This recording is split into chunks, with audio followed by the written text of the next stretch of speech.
दोस्तों, पेश करता हूँ आज की कहानी जिसका नाम है नसीहत। आँखों में लाली और पलकों की मुंडेर पर सूजन की धारी, उस पर अल्प दृष्टि दोष। माँ ने आसपास के घरों की तमाम औरतों लड़कियों के कपड़े सिलाई करके मेरे जीवन के फटे अस्तर को सिलने का हर रोज़ ही प्रयास किया था। कपकपाती उंगलियों ने कई बार माँ को खरी खोटी सुनवाने में अपनी भूमिका खूब निभाई थी। माँ, अब तुम्हारी बस की नहीं रहा ये सब, कपड़े बिगड़ने लगे हैं, फिर तुम्हें सुननी पड़ती है सबकी। मैं थोड़ा बहुत काम इधर उधर कर लूँगा, अब तुम आराम करो। मैंने माँ से कहा था, ठीक कहता है बेटा, पर मैं चाहती हूँ कि तू मन लगा कर पढ़ाई कर, बड़ा अफसर बन जा तो मैं ये सब छोड़ दूँगी। माँ ने मुझे दुलारते हुए कहा था। हाँ माँ, बस मेरा ग्रेजुएशन होने वाला है, श्रीवास्तव जी की कंपनी में एक बार मेरा काम हो जाएगा तो सब ठीक हो जाएगा, फिर माँ तुम्हें मैं पूरा आराम दे सकूँगा। मैंने माँ को गले से लगा कर कहा था, हाँ जा, अब तेरे कॉलेज जाने का टाइम हो गया है। घर का सारा काम करना, जल्दी ही लोगों के कपड़े सिलाई करने के लिए मशीन रख लेना और देर शाम तक बस काम में लगे रहना, ये सब देखकर लगता था कि मशीन और माँ दोनों आपस में सहेली हों, वो भी पक्के वाली। माँ बिल्कुल मशीन जैसे लगी रहती थी और मशीन जैसे मेरी माँ सी लगती थी। कॉलेज जाते समय मैं पहले मशीन को प्रणाम करना, फिर माँ के चरण स्पर्श करता था। मुझे दो दो माँओं के प्यार दुलार ने पाल कर इतना बड़ा किया था। आज कॉलेज से आते समय मेरा मन बहुत खुश था। माँ, ये लो, देखो तुम्हारे चश्मे लाया हूँ, ज़रा लगा कर देखो। अब बताओ माँ, कैसा दिख रहा है? मैंने चश्मे पहनाते हुए पूछा। मेरा चंदा अब तो सूरज की तरह और उजला हो गया है। माँ ने मेरे चेहरे पर अपने हाथों को फेरते हुए कहा था, माँ, मशीन की सुई देखो कैसी दिखती है। हाँ, बिल्कुल ठीक है। अरे ये क्या, कितना गर्द जमा है, रोज साफ करती हूँ पर कभी दिखता ही नहीं था। अब तुम ठीक से देखकर सारे काम कर लोगी, मैंने कहा। अरे क्या काम, हाथ कांपने लगे हैं तेरी माँ के, और कुछ अब ये मशीन भी तो घिस गई है, इसीलिए तो काम में शिकायत आने लगी है। माँ ने अपनी मजबूरी व्यक्त की थी। माँ, बस थोड़ा समय और, सब ठीक हो जाएगा। घबराने की कोई बात नहीं है माँ, सब ठीक होगा। हेलो, कौन? ओ रागनी, हाँ बोलो। हाँ हाँ, मैं सुबह जल्दी चला जाऊँगा। थैंक्स रागनी। ये रागनी कौन है रे? माँ ने यूं ही पूछा। कॉलेज में मेरे साथ पढ़ती है माँ। इस बार मेरी स्कॉलरशिप के लिए रागनी के पापा ने ही कोशिश की थी। बहुत अच्छे हैं वो लोग। आज कई सालों बाद माँ को रागनी के बारे में पता चला। श्रीवास्तव जी, जिनकी एक्सपोर्ट की कंपनी है, उन्होंने ही मुझसे कई बार कहा था ग्रेजुएशन के बाद अपनी कंपनी में एक अच्छी पोस्ट देने का। श्रीवास्तव जी का मेरी तरफ इतना झुकाव मैं शायद पड़ चुका था। रागनी उनकी इकलौती बेटी है। इस झुकाव का कारण रागनी को भी पता था, पर वो मुझसे कुछ कहने में झिझक रही थी, और मैं उस तरफ जब भी सोचता तो अपनी माँ के बारे में ज़रूर सोचता, अपनी खस्ता हालत के बारे में पहले सोचता था। डरता भी था कहीं रागनी से शादी करके मैं अपनी माँ से दूर ना हो जाऊँ। मेरा ये वहम नहीं था, मैंने कई लोगों को देखा था ऐसी परिस्थिति में उनके साथ क्या हुआ था। कॉन्ग्रेचुलेशंस तुषार, तुम्हारा स्कॉलरशिप का तो काम हो गया। अच्छा हाँ तुषार, तुमसे कुछ बात करनी थी, कैंटीन चले क्या? रागनी ने मुझसे कहा था। क्या बात करनी है? अरे चलो ना, चाय पीते पीते बात कर लेंगे। ठीक है चलो। हम दोनों कैंटीन चले गए और चाय का ऑर्डर दिया।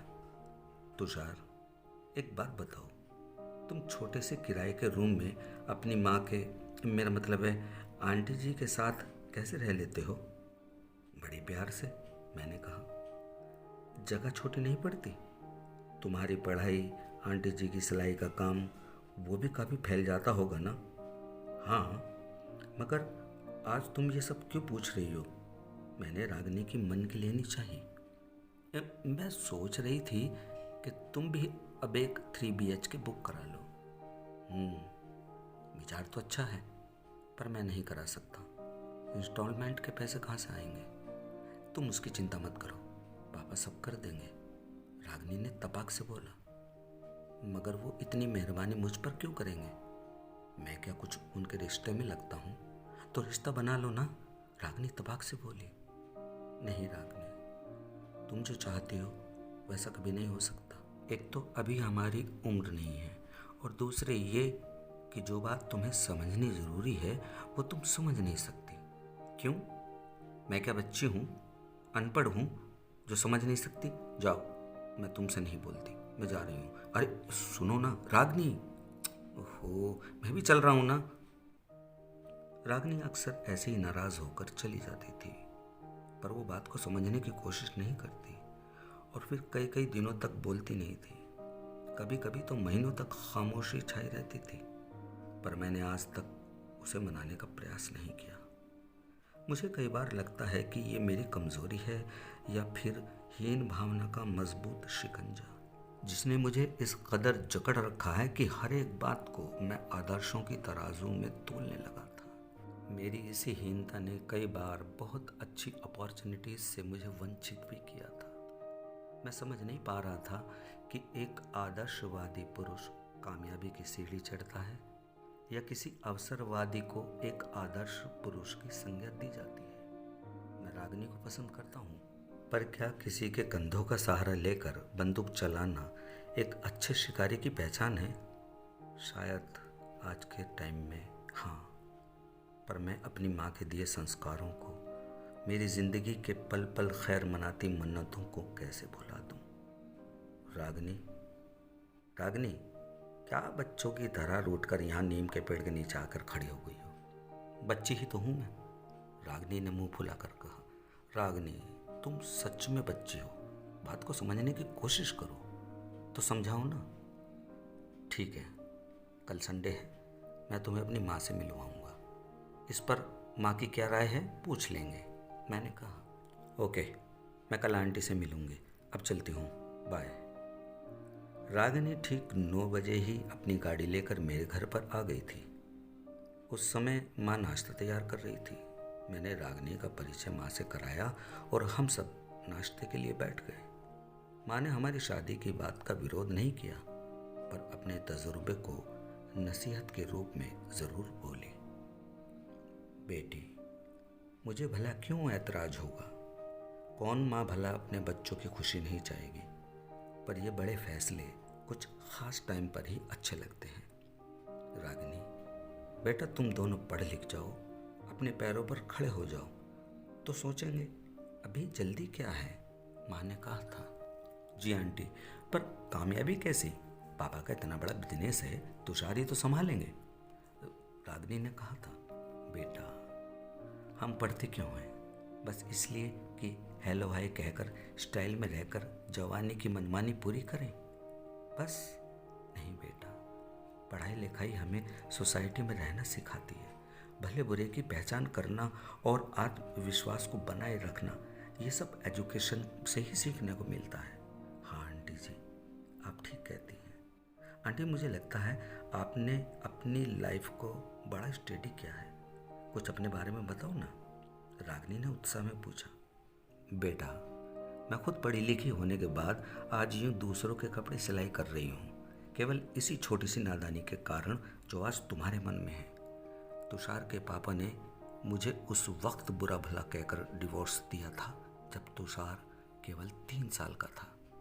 कारण बस एक था, वो हमेशा अपने पापा की प्रॉपर्टी पर मुंह धोते थे, और मेरे ससुर उनको खुद अपने पैरों पर खड़े होने पर जोर देते थे। मुफ्त के खाने से कई ऐब लगा लिए, बाद में उन्हें जायदाद से बेदखल भी कर दिया। मैं भी उनको कहने लगी थी। एक दिन बात इतनी बढ़ गई कि आज मुझे 15 साल हो गए हैं। मेहनत करती हूँ जैसे तैसे तुषार को पाला। मैं नहीं चाहती कि जिस कारण की वजह से मैंने और तुषार ने इतनी परेशानी उठाई, वही कारण तुम्हारी ज़िंदगी में भी लौट कर आए बेटा।